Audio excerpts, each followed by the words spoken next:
এবার শুনতে পেল কেউ যেন কাঁদছে, কোনো মহিলা হবে। একটা করুণ কান্নার সুর বাতাসে ভেসে বেড়াচ্ছে।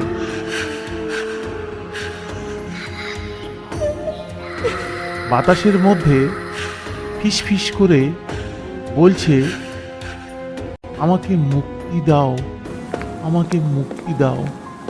সে টর্চটা নিয়ে আরেকবার কারখানার ভিতরে চারিদিকটা দেখে এলো। না, কোথাও কিছু দেখতে পেল না। কিছুক্ষণ পর টিভি স্ক্রিনে দেখলো একটা লোক একটা মেয়েকে টানতে টানতে নিয়ে যাচ্ছে।